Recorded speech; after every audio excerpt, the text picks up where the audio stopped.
Hello guys, welcome to your FPL station with your boy Cine. And today, this is Game Week 1 Team Review. We've been spending the whole preseason going up and down with drafts. I've made so many drafts. I've had Son in my team. I've taken him out. I've put him back in. I've had all sorts of players. I even had Fernandez at one point, Bruno, and I took him out. So it's just been really confusing and really stressful. I can say I have changed my team. I've made like over 15 drafts. Enough about that. Let's go on to the team reveal. So for game week 1 team reveal, team value is 99 million, so I left 1 million in the bank. Got some money in the bank, and I'll tell you why I did this. So let's jump on it now. So got a couple of surprises here and a couple of if I tell you what my formation is, it's not what you think. Starting with the goalkeeper, we've got popular demand Sanchez. So we've got Sanchez for Brighton as my goalkeeper. His stats for last season were quite good. He kept about 10 clean sheets towards the end of the season. He's 4.5. He's one of the cheapest good value keepers, and I just thought, okay, I'll just start with him. And I'll tell you another reason why, because obviously I think I'm going with the strategy of having just one keeper.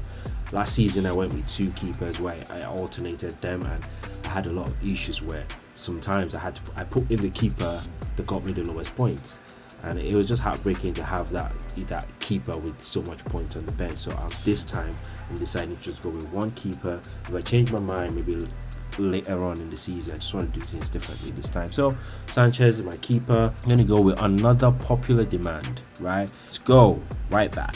Beef. We've got Trent Alexander-Arnold. His stats are just amazing, especially towards the end of the season. You know, Liverpool had a lot of issues, especially when Van Dijk got injured, and that affected their defensive record. But Trent kept on delivering the goods, so I just thought, well, why not just start with Trent? So Trent is in my team. It's not too much. I don't think there's anything I could say about him. He's one of the best right backs. He's actually the best right back when it comes to FPL points in the league. So he starts. I'm going to go this season with a mixture of data, statistics, and also eye test. So the whole idea now is, since there's nothing to test except the preseason, I'm working with my players here are based on last season's statistics, last season's data. He was the best one.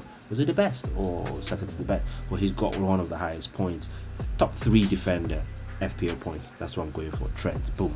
Next one is going to be a bit of a shock to you, because this player is one that could start, and also he's got the risk of rotation, and he's a Man City player. So let's go. Cancelo. So I'm starting off with Cancelo because I believe from a few research I've done, I've seen that Cancelo is likely to be in the lineup for at least the first 2 games. I'm targeting Cancelo for the second game. I think it's against Norwich, so I'm targeting Cancelo for that game, and I'm looking to see his attacking points. When he goes forward, when he plays with that right back and goes forward, he actually does a whole lot of damage. So yeah, that's why I've got Cancelo in my team. Then the next one is Kufar. So I've got Kufar because I saw him in the Euros and he was amazing, and I just thought, you know, last season he was also doing a lot of good things for West Ham, you know, giving a lot of assists and all of that. So I've put him in here for attacking numbers. Most of my defenders are just more of attacking defenders. I'm not going for defenders that will just give me the standard 6 points, clean sheet points. I'm going for defenders that can also give me attacking returns, and that's why I've got Kufal in there. Then another one, the next defender I've got, you'd say, why is there so many? You've seen the space on my team. I'm going for 5 defenders. This is not a popular opinion. I'm going for this because I believe that the defenders right now, in regards to the data from last season, these are the top defenders mixed with a bit of punts, right? So I put these defenders here, and I'm saying, okay, I want to try these defenders for maybe 2 game weeks and see how they go. Then I have the liberty to drop down the defenders. So someone that I would definitely look to get on my team at some point would be Cancelo. It depends on how Pep actually uses him. So the next defender, another popular demand, sure, I think is over 50% owned right now in the FPL community. And what can we say? Shaw is just amazing.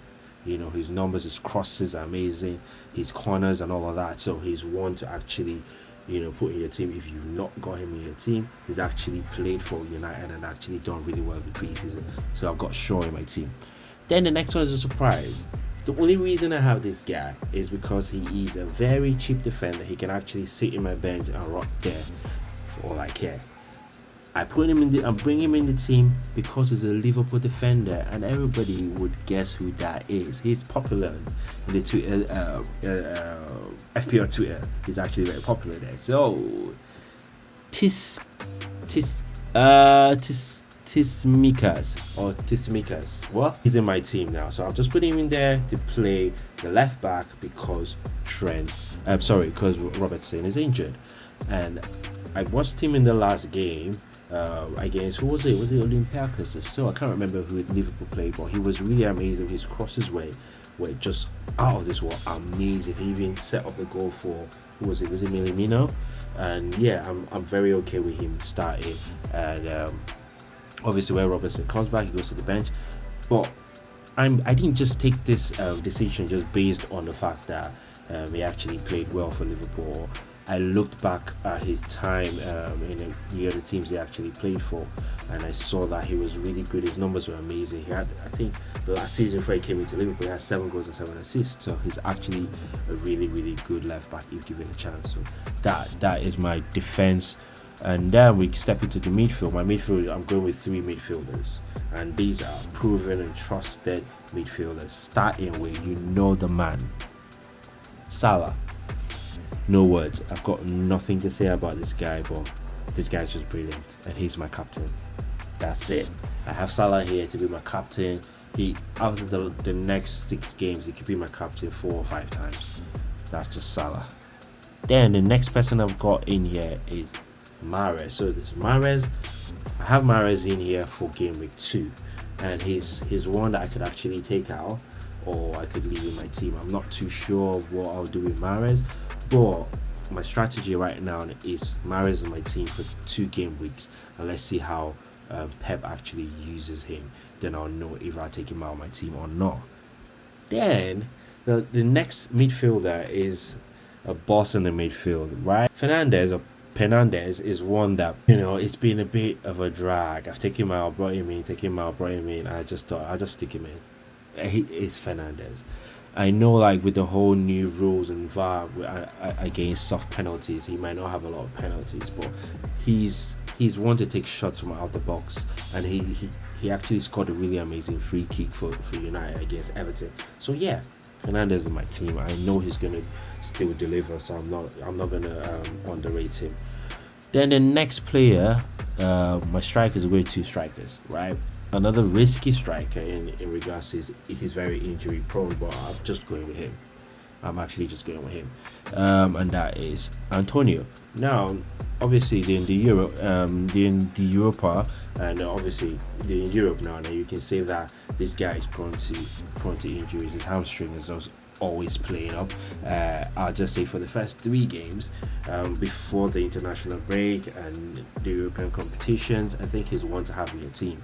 I was gonna go for the Aston Villa Danny Ings, but I just want to see how Aston Villa, like how Smith actually works with Aston Villa. So I'll wait to see that, then I'll know which Aston Villa players to bring in, because I believe Aston Villa's got a really good squad, and these guys can actually push for mid-table or even top 8. They can even make it to Europe. So let's just see how they play. Then the next striker that I have on is Ivan Toney. I've gassed him up the whole season. If you watch my last video where I tried to talk about what I talked about Brentford and their qualities and, you know, what Brentford stands for, Toney was one I really praised in that team. He's got 41 goal contribution for last season in the Championship. We know that when these players come into the Premier League, there's always a drop down in attacking returns. But if he's actually scored 31 goals, the possibility of him actually halving that and scoring 15 goals is there, and that's a big possibility, and that's some really good points. So I have him at 6.5. I just thought, I'll just stick him in and let's see how he does. Hopefully he returns the goods, and if not, I'll take him out of my team. But yeah, that's my team. I got him in, and let's see how I do in game week 1. I'm not sure I'm going to change this team yet. I'm just a bit uncertain. No, I'm not really. This thing where you just keep thinking that you're not done, and you start overcooking things. That's what I'm trying to avoid. So I think I'll just stick with the team and close my eye. Deadline, on Friday, I'm just going to shut all YouTube. Just disconnect my YouTube, disconnect my Twitter, and not get confused. As long as these players are sure to start, I'm okay. But also, I've got the bench. Let's look at my bench. So my bench, I've got Foster, cheap goalkeeper. Just have him there. I don't think he's going to play, but if he does, not too worried about. Then I've got Ben Rama. I've got Ben Rama for West Ham. He's been amazing so far. So I've got him there in case one of the Cancelo, Mahrez or Tiskimiskas doesn't play, then Rama comes in. Then I've got Brownhill. Brownhill has been amazing too. Obafemi, I don't think I'm even going to ever start him in my team, so I just have that as my bench. I'm just trying to put more value in the team and less value on the bench. And with Lukaku coming, I have this gut feeling that Lukaku will be amazing this season. I've left 1 million in the bank, and I could always take Fernandez out and maybe take Antonio or Tony, my two Tonys. I could take any of them out and put in Lukaku for 11.5 and put in a 7.5 million midfielder, which will still make a really good midfield. And that would be maybe towards game week 3. I don't see Lukaku playing this game on Saturday, this game week 1. That's why I've not brought him into my team. I'm just going to keep him on the side, because that's the only change I'm looking to do, is either taking out Mahrez or Fernandez and taking out one of the 20s for Lukaku and a 7.5 or 8.5 midfielder, depending on who. But Salah stays. Salah's untouchable. Trent is untouchable. Shaw stays. Kufa stays. Sanchez stays. I think Cancelo, Tiskimikas also stays because it's 4.0.